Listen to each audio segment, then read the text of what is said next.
السلام علیکم۔ @عرفان خان اردو آفیشیل پر آپ کا استقبال کرتا ہوں۔ آج کے سبق کا مضمون ہے اذان کا بیان۔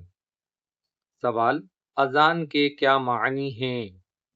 جواب: اذان کے معنی خبر کرنے کے ہیں، لیکن شریعت میں خاص نمازوں کے لیے خاص الفاظ سے خبر کرنے کو اذان کہتے ہیں۔ اذان کے الفاظ تعلیم الاسلام حصہ اول میں لکھے جا چکے ہیں۔ صفحہ نمبر 30، یہ جو اذان پوری لکھی جا چکی ہے صفحہ نمبر 30 پہ مئے ترجمے کے ہے۔ سوال: اذان فرض ہے یا سنت؟ جواب: اذان سنت ہے، لیکن چونکہ اذان سے اسلام کی ایک خاص شان ظاہر ہوتی ہے اس لیے اس کی تاکید بہت ہے۔ سوال: اذان کن نمازوں کے لیے مسنون ہے؟ جواب: 5 فرض نمازوں اور جمعہ کی نماز کے لیے اذان مسنون ہے۔ ان کے علاوہ اور کسی نماز کے لیے اذان مسنون نہیں۔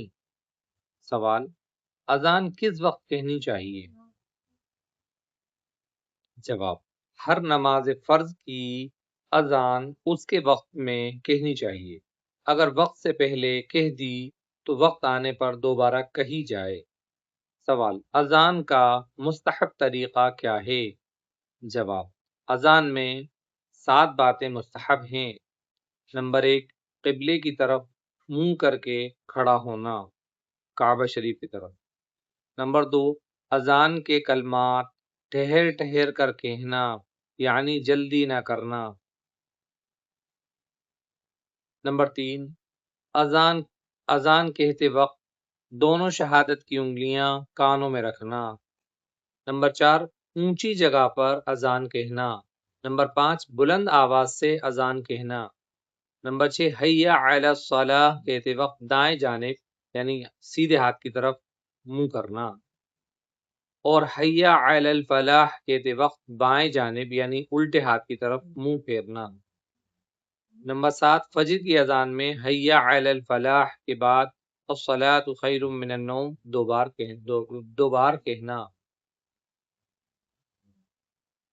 سوال: اقامت کسے کہتے ہیں؟ جواب: فرض نماز شروع کرتے وقت یہی کلمات جو اذان کے ہیں کہے جاتے ہیں، مگر حی علی الفلاح کے بعد اقامت میں قد قامت الصلاۃ 2 مرتبہ اذان کے کلموں سے زیادہ کہا جاتا ہے، اسے اقامت کہتے ہیں۔ سوال: اقامت کہنا کیسا ہے؟ جواب: اقامت بھی فرض نمازوں کے لیے سنت ہے، فرض نمازوں کے علاوہ کسی نماز کے لیے مسنون نہیں۔ سوال: کیا اذان اور اقامت مردوں اور عورتوں دونوں کے لیے سنت ہے؟ جواب: نہیں، بلکہ صرف مردوں کے لیے سنت ہے۔